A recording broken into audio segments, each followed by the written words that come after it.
This program is sponsored by Supra Pacific Financial Services Limited, a BSE listed NBFC.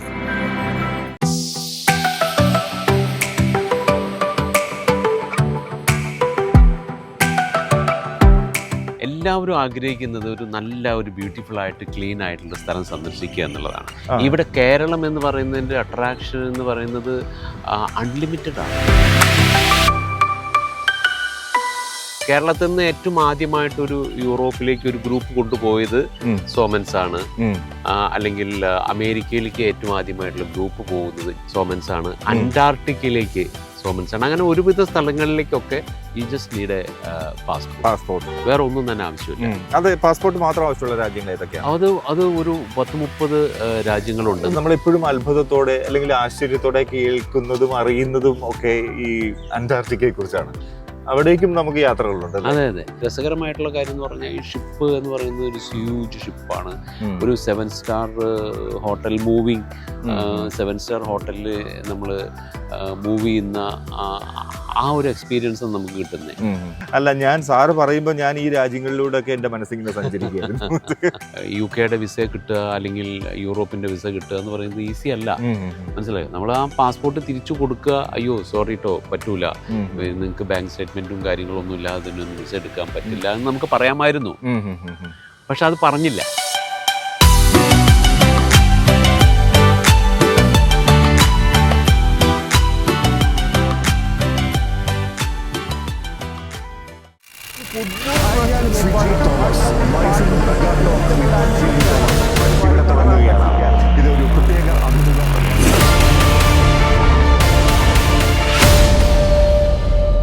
Hi നമസ്കാരം, ഞാൻ Fiji Thomas. ഇത് നിങ്ങളുടെ പ്രിയപ്പെട്ട programme, നമ്മളുടെ പ്രിയപ്പെട്ട പ്രോഗ്രാം, അതായത് Supra Pacific financial services limited Myfin mega talk with Fiji Thomas. ഇപ്പോൾ ഞാനുള്ളത് ബോൾഗാട്ടി പാലസിലാണ്. കൊച്ചിയിലെ ഏറ്റവും മനോഹരമായ ഒരു സ്പോട്ട് എന്ന് നമുക്ക് ഈ ബോൾഗാട്ടി പാലസിനെ വിശേഷിപ്പിക്കാം. ഒരുപാട് കഥകൾ, ചരിത്രം പറയാനുണ്ട് ഈ ഒരു ബോൾഗാട്ടി പാലസിന്. അപ്പോൾ ലോകത്ത് പലയിടങ്ങളിലായി ഇതുപോലെ ചരിത്രം പറയുന്ന മനോഹരമായ പല സ്ഥലങ്ങളുമുണ്ട്. ഇതൊക്കെ സന്ദർശിക്കുക എല്ലാവരുടെയും വലിയ ആഗ്രഹവുമാണ്. ഇതൊക്കെ നിറവേറ്റണ്ടേ? അതിനുള്ള മാർഗങ്ങൾ അറിയണ്ടേ? സംവിധാനങ്ങൾ എങ്ങനെ ഒരുക്കാം എന്ന് മനസ്സിലാക്കേണ്ടേ? അതിനാണ് നമ്മളുടെ ഇന്നത്തെ വളരെ പ്രധാനപ്പെട്ട ഒരു അതിഥി നമ്മോടൊപ്പം ചേരുന്നത്, ശ്രീ MK സോമൻ സാർ. അദ്ദേഹം Somans leisure travels founder and MD ആണ്. സാർ ഇവിടെ ഈ ബോൾഗാട്ടി പാലസിൽ എത്തിയിട്ടുണ്ട്. നമുക്ക് സാറിനെ മീറ്റ് ചെയ്യാം.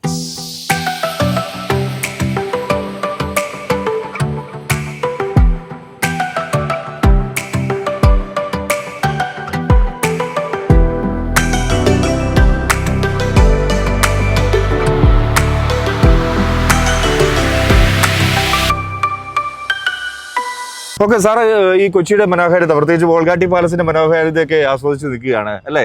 ഒരുപാട് ചരിത്രം അവശേഷിപ്പിക്കുന്ന സ്ഥലമാണ്. സാറിന് എന്താണ് തോന്നുന്നത്, ഒരു ഫീലിംഗ്? ഇവിടെ എല്ലാവരും ആഗ്രഹിക്കുന്നത് ഒരു നല്ല ഒരു ബ്യൂട്ടിഫുൾ ആയിട്ട് ക്ലീൻ ആയിട്ടുള്ള സ്ഥലം സന്ദർശിക്കുക എന്നുള്ളതാണ്. അപ്പോൾ അതിന് വേണ്ടിയിട്ട് എന്ത് മുടക്കാനും ലോകത്തിൽ ഒരുപാട് പേരുണ്ട്. ഇവിടെ കേരളം എന്ന് പറയുന്നതിൻ്റെ അട്രാക്ഷൻ എന്ന് പറയുന്നത് അൺലിമിറ്റഡ് ആണ്. നമ്മൾക്ക് ഈ ടൂറിസത്തിലേക്ക് ഈ മേഖലയെ കൊണ്ടുവരാൻ നമുക്ക് പറ്റും. നമ്മളുടെ അടുത്ത് ഉണ്ട് എല്ലാം. പക്ഷെ അതൊരു അടുക്കും ചിട്ടയാക്കി വെച്ചാൽ മാത്രം മതി. അതിന് കുറച്ചൊരു വിൽ പവർ, മനസ്സിലായോ? അതിനകത്ത് എങ്ങനെയെങ്കിലും ഇത് നമ്മൾ ചെയ്യുമെന്നുള്ള ഒരു ദൃഢനിശ്ചയം, അതാണ് ഇവിടെ ഇല്ലാത്തത്. മനസ്സിലായോ? പക്ഷെ നമ്മൾ ഈ ടൂറിസം നമ്മൾ ഗോഡ്സ് ഓൺ കൺട്രി എന്നൊക്കെ വിശേഷിപ്പിച്ച് നമുക്കറിയാം. നമുക്ക് ധാരാളം പുഴകളും നദികളും ഒക്കെ ഉള്ളതാണ്, കായലുകളൊക്കെ ഉണ്ട്, പിന്നെ കുന്നും മലകളും എല്ലാം ആവശ്യത്തിനുണ്ട് അല്ലേ? ആവശ്യത്തിന് കൂടുതലാണ്. ആവശ്യത്തിൽ കൂടുതലുണ്ട്. പക്ഷെ ഇത് കൃത്യമായി ഉപയോഗിക്കാൻ സാധിക്കാത്തത് എന്തുകൊണ്ടാണ്? ഫസ്റ്റ് ഓഫ് ഓൾ നമ്മൾ ഒരു ഗോഡ്സ് ഓൺ കൺട്രി എന്ന് പേരിട്ടാൽ മാത്രം അത് ഗോഡ്സ് ഓൺ കൺട്രി ആകില്ല. പക്ഷെ ആദ്യകാലങ്ങളിൽ ഗോഡ്സ് ഓൺ കൺട്രി എന്ന് ഇങ്ങനൊരു സംഭവം ഉണ്ടോ? അങ്ങനെ കുറെ പേര് വന്നിരുന്നു. പക്ഷെ ചെന്നപ്പോഴാണ് മനസ്സിലാക്കുന്നത് ഇവിടുത്തെ നമ്മളുടെ ഏറ്റവും വലിയ വിഷയം അന്ന് നടന്നിരുന്നത് നമുക്ക് നല്ല റോഡില്ല.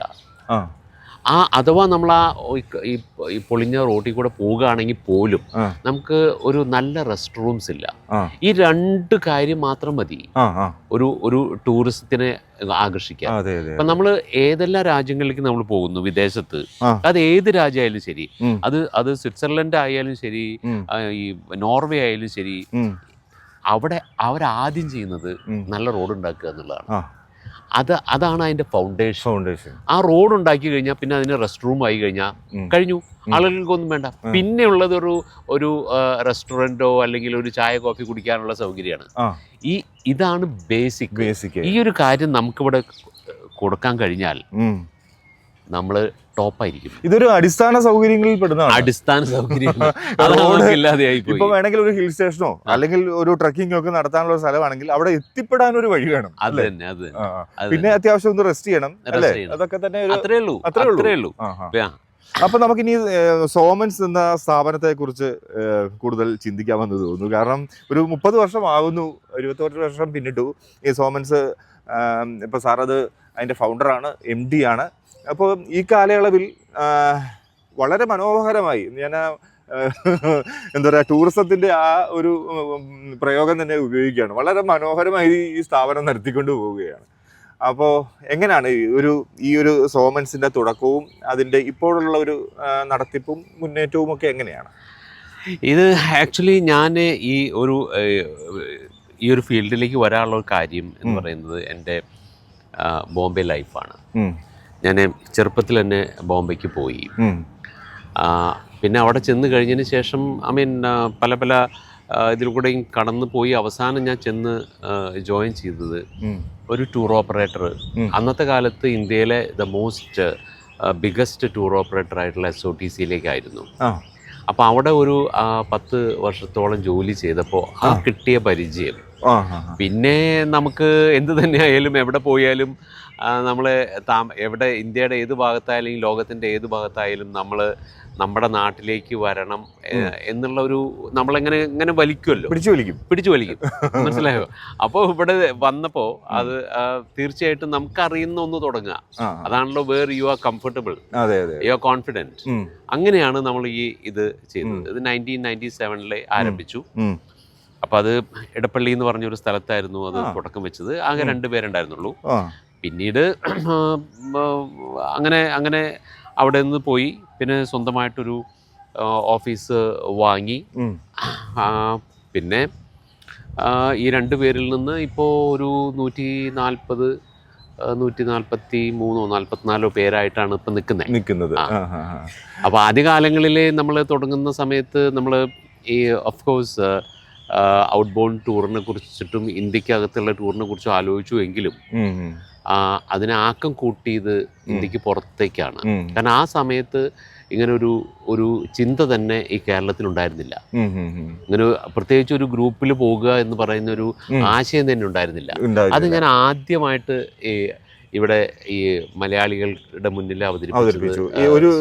ഒരു ടീം ടൂറിസം അല്ലേ, ഒരു ടീമിനെ തന്നെ കൊണ്ടുപോവുക. അതെ. അപ്പോൾ അതിന് ഇപ്പോൾ നമുക്ക് സോഷ്യൽ മീഡിയയും ഒരുപാട് മീൻസ് ഉണ്ട്. അന്ന് ഒന്നുമില്ല. മനസ്സിലായോ? ഫോൺ പോലും നമുക്കൊരു മൊബൈൽ ഫോൺ ഉണ്ടായിരുന്നു. എങ്ങനെയാണ് ഇവരെയൊക്കെ ഒന്ന് ഒത്തുചേർക്കുന്നത്? അതപ്പോ ഒരു ചെറിയൊരു ന്യൂസ് പേപ്പറിൽ നമ്മളൊരു ക്ലാസിഫൈഡ് ആഡ് കൊടുക്കുന്നു.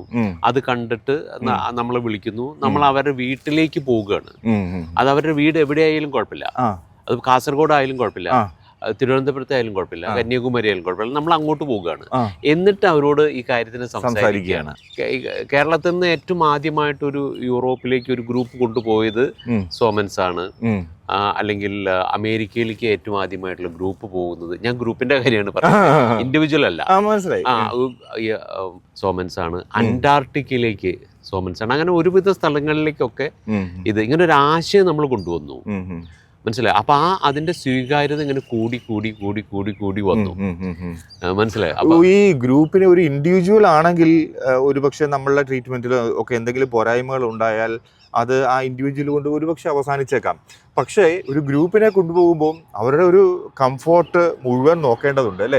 അവരുടെ സന്തോഷം, അവരുടെ എൻഗേജ്മെന്റ്സ് അല്ലേ, എല്ലാ കാര്യങ്ങളും പരിഗണിക്കേണ്ടത് വലിയ റിസ്ക് എലമെന്റ് ആണ്. ഭയങ്കര റിസ്ക് ആണ് അത്. ഇതിനകത്ത് നമുക്ക് ഞാൻ പറഞ്ഞു നേരത്തെ, ഞാൻ ജോലി ചെയ്ത സ്ഥാപനം SOTC ആണ്. It was one of the best in India. അപ്പൊ അതിന്ന് കിട്ടിയിട്ടുള്ള അനുഭവം, മനസ്സിലായോ? അപ്പോൾ അത് അതേപോലെ കോപ്പി ചെയ്യാൻ അല്ലെങ്കിൽ അതിനേക്കാൾ ബെറ്റർ ആക്കുക എങ്ങനെയായിരുന്നു? പിന്നെ ഇതൊരു സർവീസ് ഇൻഡസ്ട്രിയാണ്. ഈ സർവീസ് ഇൻഡസ്ട്രിയിൽ ആ സർവീസിന് മാത്രമേ സ്ഥാനമുള്ളൂ. പിന്നെ ഈ ഒരു ഒരു ഒരു കസ്റ്റമർ ആഗ്രഹിക്കുന്നത് ഒരു യാത്ര പോകുന്ന ഒരു സ്വപ്നമാണല്ലോ, ഒരു ഡ്രീം കം ട്രൂ ആണ്.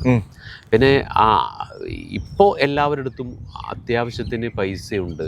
പക്ഷെ അന്നത്തെ കാലത്ത് അവരുടെ ഒരു കുറേ സേവ് ചെയ്ത് കൂട്ടിയിട്ട് വർഷത്തിലൊരിക്കൽ അല്ലെങ്കിൽ 2 വർഷത്തിലൊരിക്കലാണ് ടൂർ പോകുന്നത്. പിന്നെ 2 വർഷം കഴിഞ്ഞിട്ടാണ് പോകുന്നത്. അപ്പോൾ ആ ടൂറിന് ഒരു സ്വപ്ന സാക്ഷാത്കാരമാണ്. അപ്പം നമ്മൾ എത്രമാത്രം കെയർഫുൾ ആകണം. അവർ താമസിക്കുന്ന ഹോട്ടല്, അവർ കഴിക്കുന്ന ഭക്ഷണം, അവർ കാണുന്ന കാഴ്ചകൾ, പിന്നെ അവർ സഞ്ചരിക്കുന്ന ഈ പ്ലെയിന്, ഇതെല്ലാം തന്നെ ഈ ടൈം സെറ്റ് ചെയ്ത് ഇവരെ നയിക്കുക എന്നുള്ളത് വളരെ പ്രധാനപ്പെട്ട കാര്യമാണ് അല്ലേ? ഒരു ടൂറിസം ഒരു സ്ഥലത്ത് ഇറങ്ങി കഴിഞ്ഞാൽ ആ സ്ഥലത്ത് എത്ര നേരം സ്പെൻഡ് ചെയ്യണം, കാര്യങ്ങൾ ഉണ്ടാക്കുക അല്ലേ? ഞാനൊരു കൗതുകത്തിന് ചോദിക്കുകയാണ്, സാറ് എല്ലാ കോണ്ടിനെന്റിലും പോയിട്ടുണ്ട്? എല്ലാ കോണ്ടിനെന്റിലും പോയിട്ടുണ്ട്. ഏറ്റവും കൂടുതൽ പോയ രാജ്യം ഏതാണ്? ഏറ്റവും കൂടുതൽ പോയ രാജ്യം എന്ന് പറയുമ്പോൾ തീർച്ചയായിട്ടും അത് യൂറോപ്പാണ്. കാരണം ഈ മലയാളികളുടെ മനസ്സിൽ, അല്ലെങ്കിൽ നമ്മുടെ ഇന്ത്യ മൊത്തം എടുക്കുകയാണെങ്കിൽ തന്നെ എല്ലാവരുടെയും ഒരു സ്വപ്നം എന്ന് പറയുന്നത് ഒരു യൂറോപ്പ് സന്ദർശിക്കുക. അതിന് ഒരു കാരണം ഉണ്ടായത് എന്ന് വെച്ചാൽ നമ്മളുടെ ബോളിവുഡ് ഫിലിംസാണ്. അപ്പോൾ ആ ബോളിവുഡ് ഫിലിംസ് ഇങ്ങോട്ട് കൊണ്ടുവന്ന് ഈ യാഷ് ചോപ്ര അറിയാലോ, അപ്പോൾ അദ്ദേഹത്തിൻ്റെ ആ ഫിലിം ഈ ദിൽവാല ദുൽഹനിയ ലേ ജായേംഗെ എന്ന് പറഞ്ഞ ആ ഒരു ഫിലിം, രാജൻ സിമ്രൻ, അവര് സ്വിറ്റ്സർലൻഡിലേക്ക് പോയി ആ ഫിലിമൊക്കെ ചെയ്ത് അവർ ട്രെയിനിൽ യാത്രയൊക്കെ ചെയ്തു. അതിവിടെ വന്ന് ആളുകൾ കണ്ടപ്പോൾ വൈ കാണ്ട് ഐ ഗോ, യുനോ, മനസ്സിലായോ? അതിങ്ങനെ കൂട്ടി അപ്പോൾ ഈ സിംഗപ്പൂർ കണ്ടു, മലേഷ്യ കണ്ടു, തായ്ലൻഡ് കണ്ടു, ഇനി നമുക്ക് യൂറോപ്പ് കാണാം. മനസ്സിലായി? അപ്പോൾ യൂറോപ്പ് എന്ന് പറയുന്നത് ഏറ്റവും ഇമ്പോർട്ടൻ്റ് ആയിട്ടൊരു ഒരു ഡെസ്റ്റിനേഷനായിട്ട് നമ്മൾ എടുത്ത് കുറേ വർഷമായി. അപ്പോൾ ഏറ്റവും കൂടുതൽ ഞങ്ങൾ ചെയ്യുന്നതും ഇപ്പം സോമൻസ് എന്ന് പറയുമ്പോൾ ആളുകൾ അപ്പം തന്നെ പറയാറുണ്ട്, അത് ഒരു യൂറോപ്പിലേക്ക് പോവുകയാണെങ്കിൽ അവരുടെ കൂടെ പോവാൻ നല്ലത്. മനസ്സിലായോ? അങ്ങനെയുണ്ടല്ലേ? അങ്ങനെയുണ്ട്. കാരണം അവരുടെ കൂടെ പോകുന്നതായിരിക്കും നല്ലത് എന്ന് പറയും. അങ്ങനെ പറയും. കാരണം എന്താ വെച്ചാൽ ഞങ്ങൾ അതിന് വേണ്ടിയിട്ട് കുറെ പേര് ഞങ്ങളത് ഉണ്ടാക്കിയെടുത്തു. അതിനകത്ത് ഒത്തിരി റിസ്ക് ഉണ്ട്. നമ്മൾ ഒരു രാജ്യത്തേക്ക് പോകുന്നു, നമ്മൾ സിംഗപ്പൂർക്ക് പോയി, നമ്മൾ സിംഗപ്പൂർ മാത്രമാണ്. അപ്പോൾ അത് നമുക്ക് വളരെ ഭംഗിയായിട്ട് ചെയ്യാൻ പറ്റും. യൂറോപ്പ് ടൂറുകൾ എന്ന് പറയുന്നത് ഈ ഒരുപാട് രാജ്യങ്ങൾ കമ്പൈൻ ചെയ്തിട്ടാണ്. മനസ്സിലായോ?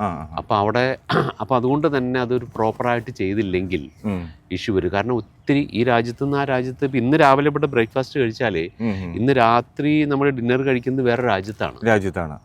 അപ്പോൾ അത് 500 600 കിലോമീറ്റർ ട്രാവൽ ചെയ്തിട്ടാണ് ആ രാജ്യത്തേക്ക് എത്തുന്നത്. അപ്പോൾ അത് ഒരാൾക്കൊരു ഇഷ്യൂ വരാതെ, ഒരു ക്ഷീണം വരാതെ, ടയർഡാകാതെ, കംഫർട്ടുള്ള ആയിട്ട് അവരവിടെ എത്തണല്ലോ. മനസ്സിലായോ? നല്ലല്ലേ ഇത് ആസ്വദിക്കാൻ പറ്റും. ആ ഒരു മൂഡ് കൈവിടാതെ നോക്കണം. ഓക്കെ സാർ, ഞാൻ ഈ നമ്മുടെ സോമൻസിന്റെ ഓഫീസിന്റെ മുന്നിലൂടെ ഒക്കെ കടന്നു പോകുമ്പോൾ ശ്രദ്ധിച്ചിട്ടുള്ളൊരു കാര്യം, അവിടെ നിങ്ങൾ സോമൻസ് നൽകിയിട്ടുള്ളൊരു നിങ്ങളുടെ സ്ഥാപനത്തെ എടുത്തു കാട്ടിക്കുന്ന ഒരു ക്യാപ്ഷനാണ്. അതായത് പലരും നമ്മൾ പറയും നിങ്ങൾ ലോകം കാണൂ, ആസ്വദിക്കൂ എന്നൊക്കെ പറയുമ്പോൾ ലോകം നിങ്ങളെ കാണട്ടെ എന്ന് പറയുകയാണ് സോമൻസ്. അപ്പോൾ നിങ്ങളെ കാണട്ടെ എന്ന് പറയുമ്പോൾ നിങ്ങൾക്കുള്ള ഒരു പ്രാധാന്യം അവിടെ എടുത്തു കാട്ടുകയാണ്. പിന്നെ ലോകത്തിന് മുന്നിൽ നിങ്ങൾ അവതരിപ്പിക്കപ്പെടുന്നു എന്നൊരു ചിന്താഗതി അവർക്ക് കൊടുക്കുകയാണ്. തീർച്ചയായിട്ടും. എങ്ങനെയാണ് അത് സെറ്റ് ചെയ്യുന്നത്? സാറിന്റെ ഐഡിയ ആയിരുന്നു അത്? അത് ഈ നമ്മള് ഇങ്ങനെ ഒരു ക്യാപ്ഷൻ ആക്ച്വലി നമ്മൾ ചെയ്തപ്പോൾ അത് ഒരുപാട് പേര് അത് ഡിസ്കസ് ചെയ്തിട്ട് കൊണ്ടുവന്നതാണ്. അപ്പോൾ അത് വേണോ വേണ്ടേ എന്നുള്ളത്. പക്ഷെ നമ്മൾ യാത്ര ചെയ്യുകയാണ്. ആ യാത്ര ചെയ്യുമ്പോൾ നമ്മൾ ആ രാജ്യങ്ങൾ കാണുന്നുണ്ട്. അതിനോടൊപ്പം തന്നെ നമ്മളുടെ മലയാളികളുടെ ഈ ഒരു സ്ഥലത്ത് ചെന്ന് കഴിഞ്ഞതിന് ശേഷമുള്ള നമ്മുടെ പെരുമാറ്റവും മറ്റ് ഈ ഇന്ത്യൻസോ അല്ലെങ്കിൽ ചൈനീസോ അവിടെ വിച്ച് ഇസ് ടോട്ടലി ഡിഫറെന്റ് ആണ്. പക്ഷെ ഈ ക്യാപ്ഷൻ ഭയങ്കര ഹിറ്റായി. എന്റെ മനസ്സിൽ സ്ട്രൈക്ക് ചെയ്തു.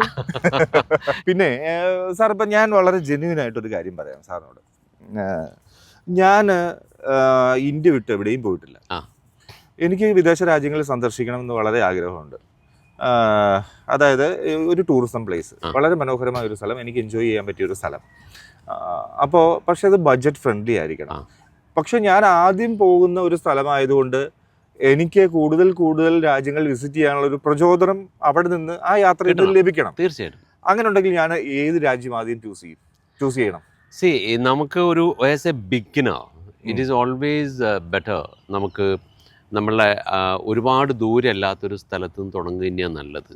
അതിൽ ഏറ്റവും പറ്റിയ സ്ഥലമാണ് ഈ മലേഷ്യ അല്ലെങ്കിൽ സിംഗപ്പൂർ അല്ലെങ്കിൽ തായ്ലൻഡ്. ഇതെല്ലാം തന്നെ ഒരു ടൂറിസ്റ്റ് ഫ്രണ്ട്ലി ആണ്. പിന്നെ നമുക്ക് അധികം പൈസ മുടക്കണ്ട. മനസ്സിലായോ?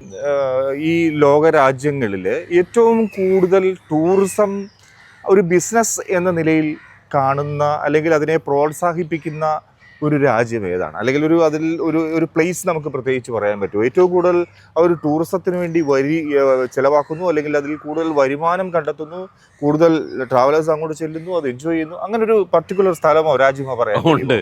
അങ്ങനെ ഒരു രാജ്യം, ഈ ചോദ്യം വളരെ പ്രസക്തമാണ്. അതിന് ഏറ്റവും ആദ്യം വരുന്നത് സ്വിറ്റ്സർലൻഡ് അല്ലേ? ആ സ്വിറ്റ്സർലൻഡ് അവര് അതിനാ ടൂറിസം വളർത്താൻ വേണ്ടിയിട്ട് എന്തൊക്കെ ചെയ്യണം അതെല്ലാം ചെയ്തു. മനസ്സിലായോ? അതിലെ ഏറ്റവും ഇമ്പോർട്ടൻ്റ് ആയിട്ട് ഉള്ളതെന്ന് പറഞ്ഞു കഴിഞ്ഞാൽ നേച്ചർ തന്നെയാണ്. അവിടെ അവർക്ക് already they have gifted with beautiful natural ബ്യൂട്ടിയാണ്. അതിലെ പ്രധാനമായിട്ടുള്ള ഒരു ഘടകം എന്ന് പറയുന്നത് സ്വിസ് ആൽപ്സ് ആണ്. ആൽപ്സ് പർവ്വതം, മനസ്സിലായോ? അപ്പൊ അതിനകത്ത് കുറേയധികം മലകൾ ടൂറിസ്റ്റ് സ്പോട്ടാക്കി മാറ്റി. അതായത് അതിനൊരു കോട്ടവും ആ പ്രകൃതിക്ക് ഒരു കോട്ടവും വരുത്താതെ തന്നെ അല്ലേ? അപ്പൊ അങ്ങോട്ട് അത് കാണാൻ വേണ്ടിയിട്ട് ഇപ്പൊ ഈ യുങ്ഫ്രോ എന്ന് പറയുന്നത് ടോപ്പ് ഓഫ് യൂറോപ്പ്, അല്ലെങ്കിൽ മൗണ്ട് ഇറ്റ്ലീസ്, അല്ലെങ്കിൽ ഗ്ലേസിയർ 3000, അങ്ങനെ ഒത്തിരി മൗണ്ടൻസ് അവരവിടെ ഉണ്ടാക്കി. ദെൻ ടൂറിസ്റ്റ് ഫ്ലോ ആയി. നമ്മുടെ ഒരു കടലിനപ്പുറം കാണുന്ന ശ്രീലങ്ക ഉണ്ടല്ലോ, അപ്പൊ അവിടേക്കൊക്കെ എത്തിപ്പെടാൻ എളുപ്പമാണോ? അത് വളരെ നമുക്ക് 40 മിനിറ്റ് കൊണ്ട് എത്താൻ പറ്റും ബൈ ഫ്ലൈറ്റ്. അതെ. മുൻപ് നമുക്ക് ഇവിടെ ഞാൻ പറയുന്നത് ഒരു 10-25 വർഷം മുകളിലുള്ള കാര്യം പറയുന്നത്. അപ്പോൾ ആ സമയത്ത് നമുക്ക് ഇവിടെ കേരളത്തിലെ ആകെ ഒരു എയർപോർട്ട് ഉണ്ടായിരുന്നുള്ളൂ, അത് തിരുവനന്തപുരം. അപ്പോൾ മംഗലാപുരത്ത് നിന്ന് ഉള്ള ആളുകളും ഈ കൊച്ചിയിലുള്ളവരും എല്ലാവരും തിരുവനന്തപുരത്തേക്ക് പോകണം. അന്ന് നമ്മൾക്ക് ഏറ്റവും കൂടുതൽ അവൈലബിലിറ്റി ഉണ്ടായിരുന്നത് ശ്രീലങ്കൻ എയർവേസാണ്. അപ്പൊ ഞാൻ തന്നെ ഒരു ശ്രീലങ്കയിലേക്ക് എത്ര തവണ പോയിട്ടുണ്ട് എന്ന് ചോദിച്ചാൽ more than it's almost 200 times പോയിട്ടുണ്ട്. You just need a passport. വേറെ ഒന്നും തന്നെ ആവശ്യമില്ല. അത് പാസ്പോർട്ട് മാത്രം ആവശ്യമുള്ള രാജ്യങ്ങൾ ഏതൊക്കെയാണ്? അത് ഒരു 10-30 രാജ്യങ്ങളുണ്ട്. നമുക്ക് വിസ ഇല്ലാതെ തന്നെ നമുക്ക് വിസ പ്രത്യേകിച്ച് എടുക്കാതെ പോകാൻ പറ്റുന്ന പല രാജ്യങ്ങളും. നമ്മുടെ പ്രേക്ഷകരോടൊന്ന് പറഞ്ഞു കൊടുക്കാവോ ഏതൊക്കെ രാജ്യങ്ങൾ നമുക്ക്, കാരണം ഇത് ആഗ്രഹിക്കുന്നവർക്ക് പെട്ടെന്ന് ഇപ്പൊ നമുക്ക് പിന്നെ അതെല്ലാം തന്നെ നിയർ ബൈ കൺട്രീസ് ആണ്. ഇപ്പൊ നമുക്ക് ശ്രീലങ്ക പോകാം, മാൽദീവ്സിൽ പോകാം, പിന്നെ ഈ മലേഷ്യ പോകാം, തായ്ലൻഡ് പോകാം, പിന്നെ അതിന്റെ അടുത്ത് കിടക്കുന്ന പിന്നെ ഈ നമ്മളുടെ ഇല്ല, ചൈനയ്ക്ക് നമുക്ക് വിസ വേണം. വിയറ്റ്നാം പോകാം, കംബോഡിയ പോകാം. പിന്നെ അതുകൂടാതെ നമുക്ക് ഈ റഷ്യയുടെ, അതായത് സോവിയറ്റ് യൂണിയനിൽ നിന്ന് വേർപെട്ട കുറേയധികം കസഖസ്ഥാൻ, അങ്ങനെ കുറെ രാജ്യങ്ങളുണ്ട്, അങ്ങോട്ടൊക്കെ പോകാം. മനസ്സിലായേ? ജോർജിയ, അങ്ങനെ പല രാജ്യങ്ങളിലേക്ക് പോകാം അല്ലേ? അങ്ങനെ ഒരു 10-30 രാജ്യങ്ങളിലേക്ക് നമുക്ക് വെറുതെ പാസ്പോർട്ട് മാത്രം മതി. മനസ്സിലായേ? പിന്നീട് കുറേയധികം വിസകൾ നമുക്ക് വളരെ ഈസി ആയിട്ട് എടുക്കാൻ പറ്റുന്ന രാജ്യങ്ങളുണ്ട്. നമുക്കൊരു ഒരു വിസ എന്ന് പറയുമ്പോൾ നമ്മുടെ കുറച്ചൊരു ബുദ്ധിമുട്ടുള്ളത് എന്ന് പറഞ്ഞു കഴിഞ്ഞാൽ ഒന്ന് UK ആണ്. അപ്പോൾ ആ UK വിസ നമുക്ക് സബ്മിറ്റ് ചെയ്യുമ്പോൾ അവർക്ക് ഉറപ്പ് വരുത്തണം ഇവർ തിരിച്ചു വരും. അപ്പം നമ്മൾ ഇവിടെ സ്ട്രോങ് ആണ്, നമ്മുടെ ഫിനാൻഷ്യൽ ബാക്ക്ഗ്രൗണ്ട് നന്നായിട്ടുണ്ട്, കണ്ടിന്യൂസ് ആയിട്ട് ഇയാൾക്ക് പൈസ കിട്ടിക്കൊണ്ടിരിക്കുന്ന ഒരാളാണ്, പെൻഷൻ ആണെങ്കിലും എന്താണെങ്കിലും. അതായത് ഈ വ്യക്തി അവിടെ എത്തിക്കഴിഞ്ഞാൽ ആ രാജ്യത്തിന് UK ഒരു ബാധ്യതയാവില്ല. അതെ, എങ്കിലും അങ്ങോട്ട് വന്നാൽ മതി. പറ്റില്ല. അത് അപ്പൊ UK ഒപ്പം അതുപോലെ തന്നെ ഇമ്പോർട്ടന്റ് ആണ് ഓസ്ട്രേലിയ, ന്യൂസിലൻഡ്, ജപ്പാൻ, കൊറിയ, മനസ്സിലായോ? പിന്നെ അമേരിക്കയിലേക്ക് പോകാൻ ഒരുപാട് ടൂറിസ്റ്റ് ഉണ്ട് ഇപ്പോൾ. അത് ഇപ്പോൾ ഒരു ഭയങ്കരമായിട്ടുള്ളൊരു ഫ്ലോ ആണ് ഇപ്പോൾ. പക്ഷേ ആ വിസയ്ക്കൊക്കെ കുറച്ച് ബുദ്ധിമുട്ടുണ്ട്. അത് അതിന് അപ്പോയിൻമെന്റ്സ് കിട്ടാൻ കുറച്ച് പാടാണ്. ഓക്കെ സാർ, നമ്മളിപ്പം വോൾഗാട്ടിയുടെ വേറൊരു ഏരിയയിലേക്ക് എത്തിയിരിക്കാം. എന്തായാലും നമുക്ക് കുറച്ച് ഇരുന്ന് സംസാരിക്കാം കുറച്ച് നേരം. നമുക്ക് ഈ പല കോണ്ടിനെന്റും ഉണ്ട്, പക്ഷെ നമ്മളെപ്പോഴും അത്ഭുതത്തോടെ അല്ലെങ്കിൽ ആശ്ചര്യത്തോടെ കേൾക്കുന്നതും അറിയുന്നതും ഒക്കെ ഈ അന്റാർട്ടിക്കയെ കുറിച്ചാണ്. അവിടേക്കും നമുക്ക് യാത്രകളുണ്ട്. അതെ അതെ. ഈ കേരളത്തിൽ നിന്ന് ഏറ്റവും ആദ്യമായിട്ട് ഒരു ഗ്രൂപ്പ് ടൂർ അന്റാർട്ടിക്കയ്ക്ക് പോയത് സോമൻസ് ആണ്. ഏത് വർഷമാണ്? അത് 8 വർഷം മുമ്പാണ്. അതിൻ്റെ ഒരു ഗ്യാപ്പ് വന്നത് നമ്മുടെ കോവിഡിന്റെ 2 വർഷം ചെയ്തില്ല. ബാക്കി അത് എല്ലാ വർഷത്തിലും മിനിമം ഒരു ഗ്രൂപ്പുകൾ നമ്മൾ പോകുന്നുണ്ട്. അന്റാർട്ടിക്ക എന്ന് പറയുന്നത് almost end of the world ആണ്. പക്ഷെ ഒരു കോണ്ടിനെന്റ് ആണ്, എൻഡ് ഓഫ് ദ വേൾഡ് ആണ്. പക്ഷേ ഈയിടെയായിട്ട് അങ്ങോട്ടുള്ള ഈ ഫ്ലോ ഓഫ് പാസഞ്ചേഴ്സ് കൂടി വരികയാണ്. അങ്ങോട്ട് നമുക്ക് പോകാൻ, അവിടെ ചെന്ന് നമുക്ക് ഇറങ്ങാൻ പറ്റില്ല. We are in the ship. നമ്മളുടെ ഓരോ രാജ്യത്തിൻ്റെയും റെപ്രസെൻറ്റേറ്റീവ്സ് അവിടെയുണ്ട്. അവർക്ക് ഒരു സ്റ്റേഷനുണ്ട് അന്റാർട്ടിക്കയിൽ. അപ്പോൾ ഇവിടെ ഈ ടൂറിസ്റ്റ് വന്നു കഴിഞ്ഞതിന് ശേഷം അവിടെയുള്ള ഈ നാച്ചുറലായിട്ട് ജീവിക്കുന്ന കുറേ ജീവികളുണ്ട്. അവർക്ക് ഈ പൊല്യൂഷൻ, നമ്മൾ ഈ പൊല്യൂഷൻ കൂട്ടുകയാണല്ലോ. അപ്പോൾ ഇനി അത് എത്ര നാളത് ചെയ്യാൻ പറ്റും, ഒരു ദിവസം ചിലപ്പോൾ അത് 1 വർഷമോ 2 വർഷം കൂടി ആയിരിക്കും നമുക്കത് ചെയ്യാൻ പറ്റുന്നത്. പിന്നെ ആ അങ്ങോട്ടുള്ള ഫ്ലോ തന്നെ ഇല്ലാതെ ബാൻ ചെയ്ത് ആരുടെ കൺട്രോളിലാണ് അവിടുത്തെ യാത്രകളും ട്രാവലിങ്ങും ഒക്കെ വരുന്നത്? മീൻസ് അതൊരു ഇപ്പോഴും ആൾതാമസമില്ല. പക്ഷെ അതേ സമയത്ത് ഒരുവിധമുള്ള എല്ലാ രാജ്യങ്ങളിലത്തെ റെപ്രസെന്റേറ്റീവ് അവിടെ ഉണ്ട്. അവർക്ക് ഓരോ ഇപ്പൊ ഇന്ത്യക്ക് ഒരു സ്റ്റേഷൻ ഉണ്ട്. അതേമാതിരി ഒരുപാട് രാജ്യങ്ങൾക്ക് അവിടെ സ്റ്റേഷൻ ഉണ്ട്. അത് അവിടെ അവരുടെ ആ ഗവേഷണമാണത്. അന്റാർട്ടിക്കയിൽ തന്നെ ഉണ്ട്. അതായത് ഒരു ഗവേഷണവുമായിട്ട് ബന്ധപ്പെട്ടത്. അവിടെ തന്നെ സ്റ്റേ ആണ്. അത്തരത്തിലാണ് അവിടെ ഒരു മനുഷ്യ ചലനമുള്ളത്.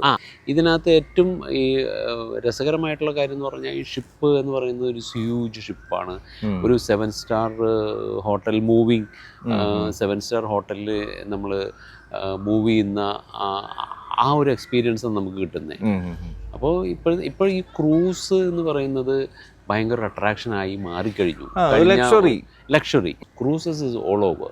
അപ്പോൾ അത് ഒരു 3 ദിവസം സിംഗപ്പൂർ ക്രൂസസ് ഒരുപാട് ഭയങ്കര അട്രാക്ഷനാണ്. ഫ്ലൈറ്റ് യാത്രയാണെങ്കിൽ ഈ സീറ്റിൽ ഒതുങ്ങിയിരിക്കണം അല്ലേ? അത്യാവശ്യം ഫുഡും ഡ്രിങ്ക്സും ഒക്കെ കൊടുക്കുമായിരിക്കും. പക്ഷേ ഇതങ്ങനല്ല. ഒരു ഹോളിഡേ മൂഡിൽ, ഒരു പാർട്ടി മൂഡിൽ സഞ്ചരിക്കാം എന്നുള്ളതാണ്. അതെ. അപ്പോൾ ഒരാൾക്ക് എന്തൊക്കെയാണോ വേണ്ടത് അതെല്ലാം തന്നെ ഒരു ടൂറിൽ കിട്ടുകയാണ്. മനസ്സിലായോ? അപ്പോൾ അതിനകത്ത് ഈ ന്യൂയോർക്ക് ഉണ്ട്, നയാഗ്രയുണ്ട്, വാഷിങ്ടൺ ഉണ്ട്, പിന്നെ ഇപ്പുറത്തേക്ക് വന്നു കഴിഞ്ഞിട്ടുണ്ടെങ്കിൽ സാൻ ഫ്രാൻസിസ്കോ ഉണ്ട്, ലോസ് ആഞ്ചലസ്, ലാസ് വെഗാസ്. അത് ലാസ് വെഗാസിൻ്റെ ഗ്രാൻഡ് കാനിയൻ എന്ന് പറയുന്ന ഒരു അത്ഭുതമാണ്. അതുണ്ട്. അതുകൂടാതെ നമുക്ക് ഈ ഓർലാൻഡോ ഉണ്ട്. ഓർലാൻഡോയിൽ നാസ ഉണ്ട്. നാസ എന്ന് പറഞ്ഞിട്ടുണ്ടെങ്കിൽ സ്പേസ് സെന്റർ. അത് കാണാം. മയാമി കാണാം. അങ്ങനെയുള്ള എല്ലാം കൂടിയിട്ട് ഒത്തിരുന്ന ഒരു tour. I mean you get everything. അതെ. അല്ല, ഞാൻ സാറ് പറയുമ്പോൾ ഞാൻ ഈ രാജ്യങ്ങളിലൂടെ ഒക്കെ എൻ്റെ മനസ്സിങ്ങനെ സഞ്ചരിക്കുകയായിരുന്നു. ആ ഒരു ഫീല്. ഓക്കെ, അത് തന്നെയാണ് ഒരു സോമൻസിൻ്റെ അട്രാക്ഷൻസും അല്ലേ? നമ്മളവിടെ സേഫായിട്ട് കൊണ്ടുപോകുന്നു, ആ കാഴ്ചകളൊക്കെ കാണിക്കുന്നു, അവർ എൻജോയ് ചെയ്യിപ്പിക്കുന്നു, തിരിച്ചുകൊണ്ടിരുന്നു. പണം ഒരു പ്രശ്നമാകാറുണ്ടോ ഇവർക്കൊക്കെ? പണം മീൻസ് അങ്ങനെ ഒരു നമ്മളത് കൺട്രോൾ ചെയ്യുന്നുണ്ട് അല്ലേ? അതെ. ഇപ്പൊ ഈ സോമൻസിനെ സമീപിച്ചാൽ ഒരു ഹെവി ബഡ്ജറ്റ് ആയിരിക്കും കൊടുക്കുക. അല്ല, നമുക്ക് 2 പേരെയും നമ്മൾ ഒരുപോലെ നമ്മൾ ഫുൾഫിൽ ചെയ്യാണ്. അതായത് ഇപ്പൊ അമേരിക്ക കാണണം എന്നുള്ള ഒരാൾക്ക് ഇപ്പൊ ഞാൻ നേരത്തെ ഈ പറഞ്ഞ ഈ ഫുൾ ഫ്ലെഡ്ജ്ഡ് ടൂറിന് ഒരു 6 ലക്ഷം 6.25 ലക്ഷം വരുന്നുണ്ടെങ്കിൽ ഈ അമേരിക്ക കാണണം, അധികം ബഡ്ജറ്റ് ഇല്ല എന്ന് പറയുന്ന ഒരാൾക്ക് 3 ലക്ഷത്തിന് അമേരിക്ക 10 ദിവസത്തേക്ക് പോകാം. അങ്ങനെയുണ്ട്. അതാ ഞാൻ പറഞ്ഞത്. അതിനകത്ത് സോമൻസും ഉണ്ട്, ലോകയാത്ര.com ഉണ്ട്. അതായത് സോമൻസിന്റെ ഒരു ലക്ഷറിയസ് ആയിട്ടുള്ള ടൂർ ചെയ്യുമ്പോൾ ഇവിടെ ഒരു ബഡ്ജറ്റ് ടൂർ ചെയ്യാൻ വളരെ ലോ ബഡ്ജറ്റിൽ അമേരിക്ക കാണാം. അപ്പൊ ഇതിന്റെ കൂടെ അവർക്ക് കിട്ടുന്നത് 10 വർഷത്തെ വിസയാ. മനസ്സിലായോ? അപ്പൊ ആ ഒരു പാസ്പോർട്ടിനകത്ത് ഒരു 10 വർഷത്തെ അമേരിക്കൻ വിസ ഉണ്ടെങ്കിൽ ആ പാസ്പോർട്ടിന്റെ വാല്യൂ കൂടി. അപ്പോൾ വേറൊരു രാജ്യത്തേക്ക് നമ്മൾ ചെല്ലുമ്പോൾ, ഒരു വിസയ്ക്ക് വേണ്ടി ചെല്ലുമ്പോൾ, അമേരിക്കൻ വിസയുള്ള പാസ്പോർട്ടാ, you have to be little more serious. മനസ്സിലായി. അങ്ങനെ അതിന്റെ വാല്യൂ കൂടി. മനസ്സിലായി. നിങ്ങൾ സോഷ്യൽ മീഡിയയിലൊക്കെ കണ്ടിട്ടുണ്ടാവും, പത്രങ്ങളിൽ മറ്റു ആനുകാലികങ്ങളിലൊക്കെ വായിച്ചിട്ടുണ്ടാവും. കൊച്ചിയിലെ ഒരു ദമ്പതികൾ അല്ലേ, ചെറിയൊരു ചായക്കട പെട്ടിക്കട നടത്തിയിരുന്ന ദമ്പതികൾ, അവർ വിദേശ രാജ്യങ്ങളൊക്കെ സന്ദർശിച്ചിരുന്നതായ ഒരു വാർത്ത. അദ്ദേഹം അടുത്ത കാലത്ത് വിട വാങ്ങി. പക്ഷെ അവർ ഒരുപാട് യാത്രകൾ നടത്തിയിരുന്നു. അതൊക്കെ ഒരു സോമൻസ് എന്ന ലെഷർ ട്രാവൽസിന്റെ ഒരു ഇനിഷ്യേറ്റീവ് ആയിരുന്നു എന്ന് പറയുന്നതിൽ നമുക്ക് അവർക്ക് എത്രമാത്രം സേവനങ്ങൾ അവർ ചെയ്തു കൊടുത്തു എന്നത് വിലമതിക്കാനാവാത്തതാണ് എന്നുള്ളതാണ് അല്ലേ അവരുടെ ഒരു. അതെ അതെ അതെ അതെ അതെ അതെ അവർക്ക് സ്വന്തമായിട്ട് ഒരു പാസ്പോർട്ട് മാത്രമേ ഉണ്ടായിരുന്നുള്ളൂ. മനസ്സിലായോ? അപ്പോൾ ഒരു പാസ്പോർട്ട് മാത്രമായിട്ട് എനിക്ക് ഇംഗ്ലണ്ടിൽ പോകണം എന്ന് പറഞ്ഞ് മനസ്സിലായോ? അപ്പോൾ നമ്മളവരെ പുള്ളിയുടെ ആ ഡ്രസ്സും കാര്യങ്ങളൊക്കെ അതെ അവർ നമ്മുടെ ഓഫീസിലേക്ക് വന്ന അവരുടെ ആ ഡ്രസ്സ് ഒരു വള്ളി ചെരുപ്പ് ഇട്ടിട്ട് വന്നിട്ട് ഞാൻ ഉണ്ടായിരുന്നില്ല. അപ്പോൾ ആരും തന്നെ സീരിയസ് ആയിട്ട് എടുത്തില്ല. മനസ്സിലായോ? പിന്നെ അത് മാത്രമല്ല, ഇപ്പോൾ ഈ UK വിസ കിട്ടുക അല്ലെങ്കിൽ യൂറോപ്പിൻ്റെ വിസ കിട്ടുക എന്ന് പറയുന്നത് ഈസി അല്ല. മനസ്സിലായോ? നമ്മൾ ആ പാസ്പോർട്ട് തിരിച്ചു കൊടുക്കുക, അയ്യോ സോറി കേട്ടോ പറ്റൂല, നിങ്ങൾക്ക് ബാങ്ക് സ്റ്റേറ്റ്മെൻറ്റും കാര്യങ്ങളൊന്നും ഇല്ലാതെ തന്നെ ഒന്നും വിസ എടുക്കാൻ പറ്റില്ല എന്ന് നമുക്ക് പറയാമായിരുന്നു. പക്ഷെ അത് പറഞ്ഞില്ല. അതിന് പകരം ഞാൻ ആലോചിച്ചു, ഇത് നമ്മൾ പാസ്പോർട്ട് അയ്യോ നിങ്ങൾക്ക് പോകാൻ പറ്റില്ല എന്ന് പറഞ്ഞ് തിരിച്ചു കൊടുക്കുകയാണോ വേണ്ടത്, അവരുടെ ആഗ്രഹം സാധിപ്പിക്കുകയാണോ വേണ്ടത്? ദിസ് വാസ് എൻ്റെ മനസ്സിലൂടെ ഇങ്ങനെ കുറേ നാളായിട്ട് കൊണ്ടുപോവുകയാണ്. ഒരു ദിവസം ഞാൻ എൻ്റെ മോർണിംഗ് വാക്കിൽ അങ്ങനൊരു ഐഡിയ വന്നു, എന്തുകൊണ്ട് ഈ എനിക്ക് സ്പോൺസർ ചെയ്തുകൂടാ, എന്തുകൊണ്ട് ഈ കമ്പനിക്ക് സ്പോൺസർ ചെയ്തുകൂടാ? അങ്ങനെ ഒരു ഐഡിയ വന്ന് അവരെ കൊണ്ട് ഒരു മലയാളത്തിൽ ഒരു ലെറ്റർ എഴുതി, ഞാനിങ്ങനെ ഒരു ചായക്കട നടത്തുകയാണ്, എനിക്ക് ഈ രാജ്യം കാണാൻ ആഗ്രഹമുണ്ട് എന്ന് പറഞ്ഞിട്ട് ഒരു ലെറ്റർ തരുന്നു. ആ ലെറ്ററും വെച്ച് എനിക്കൊരു സോഷ്യൽ കമ്മിറ്റ്മെൻ്റ് ഉണ്ട്, അതുകൊണ്ട് ഞാൻ യാത്ര ചെയ്യുന്ന ആ ടൂർ ലീഡറായിട്ട് പോകുന്ന ആ UK ടൂറിലെ ഇവരെ ഞാൻ കൊണ്ടുപോകാൻ ആഗ്രഹിക്കുന്നു, ഇതാണ് എൻ്റെ ബാങ്ക് സ്റ്റേറ്റ്മെന്റ്, ഇതാണ് എൻ്റെ കമ്പനിയുടെ സ്റ്റേറ്റ്മെന്റ്, അതിന്റെ കംപ്ലീറ്റ് റെസ്പോൺസിബിലിറ്റി ഞാൻ എടുക്കുന്നു എന്ന് പറഞ്ഞിട്ട് ഞാനൊരു ലെറ്റർ അയക്കുകയാണ്. മനസ്സിലായി? എന്നിട്ട് വിസ സാങ്ഷൻ ആകുകയാണ്. മനസ്സിലായി? അങ്ങനെ നമ്മൾ ഓരോ വിസകൾ എടുക്കുകയാണ്. അപ്പോൾ UK പോയി, യൂറോപ്പ് പോയി, അവിടെ നിന്നില്ല. പിന്നെ അദ്ദേഹം പോകുന്നത് അമേരിക്കയിലേക്കാ. മനസ്സിലായോ? പിന്നെ അമേരിക്കയിൽ നിന്ന് പിന്നെ സൗത്ത് അമേരിക്കയ്ക്കാ പോകുന്നത്. സൗത്ത് അമേരിക്കയിൽ നിന്ന് പിന്നെ ഈ ഇത്രയും രാജ്യങ്ങളൊക്കെ പോയി കഴിഞ്ഞു. പിന്നെ ബാക്കിയൊക്കെ ചെറുതാ. മനസ്സിലായോ? മേജർ കൺട്രീസ് കവർ ചെയ്തു. പക്ഷെ അദ്ദേഹം അദ്ദേഹത്തിന്റെ വിൽ പവർ ഞാൻ ലോകം കീഴടക്കും എന്നുള്ളത് ആ വിൽ പവറാണ് വളരെ ഇമ്പോർട്ടൻറ്റ്. അപ്പൊ സാർ, ഇപ്പൊ നമുക്ക് പറഞ്ഞ് അവസാനിപ്പിക്കാം അല്ലേ? ഇപ്പൊ ചോദിക്കാനാണ് ഒരുപാട് കാര്യങ്ങൾ ചോദിക്കാനുണ്ട്. കാരണം ഈ ലോകരാജ്യങ്ങൾ മുഴുവൻ സന്ദർശിക്കുന്ന, അവിടേക്ക് ടൂർ ഓപ്പറേറ്റ് ചെയ്യുന്ന ഒരാളോട് എന്തൊക്കെ ചോദിച്ചാലും മതിയാവില്ല. സാറിന് ഒരുപാട് പറയാനുണ്ടാവും. പക്ഷേ എന്താണ് സോമൻസ് 2026 നമ്മുടെ യാത്രക്കാർക്ക് ബഡ്ജറ്റ് ഫ്രണ്ട്ലി ആയിട്ട് ഏറ്റവും മനസ്സിലൊരു ആഗ്രഹം കൊണ്ടു നടക്കുന്നവരെ ഒരു ലോകരാജ്യം എവിടെയെങ്കിലും ഒരു സ്ഥലം കാണണം എന്നൊക്കെ ആഗ്രഹിക്കുന്നവർ, നിങ്ങൾ അതെങ്ങനെയാണ് ഒരു കാണിക്കാനുള്ളൊരു ശ്രമം ഈ 2026 നടത്തുക? നമ്മൾ കഴിഞ്ഞ 15-16 വർഷമായിട്ടേ ഞങ്ങളൊരു ഇൻട്രൊഡ്യൂസ് ചെയ്ത ഒന്നാണ് ഈ ട്രാവൽ ഫസ്റ്റ് എന്ന് പറയുന്നത്. അപ്പോൾ ആർക്കാണോ ഈ ടൂർ പോകാൻ ആഗ്രഹിക്കുന്ന അടുത്ത വർഷത്തേക്ക്, അവർക്ക് ആ ടൂർ ബുക്ക് ചെയ്യാൻ അത് വളരെ കുറഞ്ഞ ചെലവിൽ ബുക്ക് ചെയ്യാനുള്ള ഒരു അവസരമാണ്. അപ്പോൾ നമ്മൾ ഈ ട്രാവൽ ഉത്സവ് ഈ 2026 വരുന്നതിന് മുമ്പ് ഇപ്പോൾ ഈ ഒരുപാട് സ്ഥലങ്ങൾ നടത്തി. ഏറ്റവും നടത്തിയത് കൊച്ചിയിലാണ്, IMA വെച്ചിട്ടായിരുന്നു. അത് കഴിഞ്ഞ ശേഷം തിരുവനന്തപുരം ചെയ്തു, പാലക്കാട് ചെയ്തു, തൃശ്ശൂർ ചെയ്തു, കാലിക്കറ്റ് ചെയ്തു. ഇനി നമ്മൾ ഈ കോയമ്പത്തൂർ, കോട്ടയം, തിരുവല്ല, ദെൻ കണ്ണൂർ, അങ്ങനെ പോകുന്നു. എന്തായാലും നമ്മൾ മുന്നോട്ട് വയ്ക്കുന്ന ഒരു മുദ്രാവാക്യമല്ല, നമ്മളുടെ ഒരു ക്യാപ്ഷനാണ് അല്ലേ? അത് വേണമെങ്കിൽ മുദ്രാവാക്യം എന്ന് പറയാൻ വിശേഷിപ്പിക്കാം ശക്തമായി തന്നെ. ലോകം നിങ്ങളെ കാണട്ടെ. വളരെ നന്ദി സാർ, സോമൻ സാർ, മൈഫിൻ TVയോടൊപ്പം ചേർന്നതിന്, Myfin mega talk with Fiji Thomas ഈ പ്രോഗ്രാം. എന്തായാലും വളരെ നന്ദി. കാരണം ഇത് സോമൻസ് എന്ന സ്ഥാപനത്തിൽ മാത്രം ഒതുങ്ങിയതല്ല നമ്മുടെ സംസാരം അല്ലേ? ലോകം മുഴുവൻ നമ്മൾ എങ്ങനെ യാത്ര ചെയ്യണമെന്ന് ചർച്ച ചെയ്യപ്പെട്ടു. അവർക്ക് ഒരു ഈസി ആയിട്ട്, ഒരു ബഡ്ജറ്റ് ഫ്രണ്ട്ലി ആയിട്ട് എങ്ങനെ ഒരു യാത്ര പോകാമെന്ന് നമ്മൾ പറഞ്ഞു കൊടുത്തു. അങ്ങനെ വളരെ വർത്തി ആയിട്ടുള്ള ഒരു ഇന്റർവ്യൂ ആയിരുന്നു. Thank you. Fiji Thomas Myfin mega talk with Fiji Thomas ഇവിടെ തുടങ്ങുകയാണ്. ഇതൊരു പ്രത്യേക അഭിമുഖം.